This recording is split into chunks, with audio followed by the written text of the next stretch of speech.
اسرار بندے جنہیں تو نے بخشا ہے ذوق خدائی.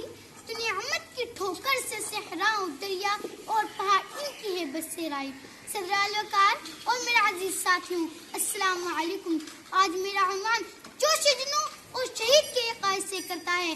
ہم مسلمان جن کا ایمان ہے کہ شہید زندہ ہے اور اپنے رب کی بارگاہ سے رزق پاتے ہیں، لیکن غورطلب بات یہ ہے کہ ہمیں بتاؤ کہ شہادت کا سلوک اور تاریخ کیا ہے. وہ کون سی شہادت ہے جو مطلوب مومن ہے؟ وہ کون سا مسلمان مجاہد ہے جسے نہ مال غنیمت کی ضرورت اور نہ کسی شاہی کا شوق؟ وہ کون مومن ہے جو پہاڑوں کی جانب دیکھے تو پہاڑ ریزہ ریزہ ہو جائے، سمندر پہ نظر ڈالے تو سمندر اپنی وسعتیں بھول جائے، جن کا ہدف آسمان اور آسمانوں پہ کمندر ڈالنا ہو؟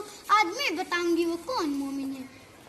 ارشاد باری تعالی ہے، اور جو لوگ اللہ کی راہ میں مارے گا انہیں مروے نہ سمجھنا، وہ مروے نہیں ہے بلکہ اللہ کے نزدیک زندہ ہے، انہیں رزق مل رہا ہے. گویا راہ پروردگار میں قتل ہونا خدا کی بارگاہ مکرم میں، لیکن افسوس جن پر تکیہ تھا آخری وہی بندے گال دینے لگے.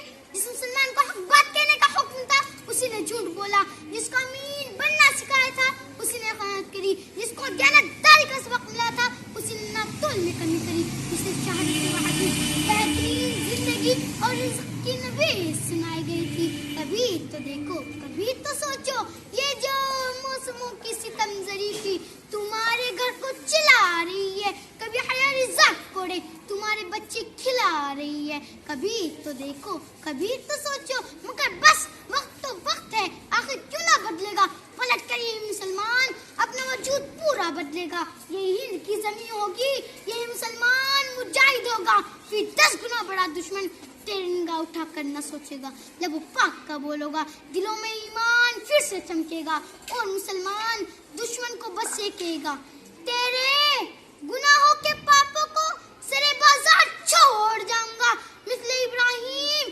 سنت کے بتوں کو توڑ جاؤں گا. لشکر لشکر لشکر کرے میری دلیری، مر کر بھی زندگی چھوڑ جاؤں گا. شکریہ، السلام.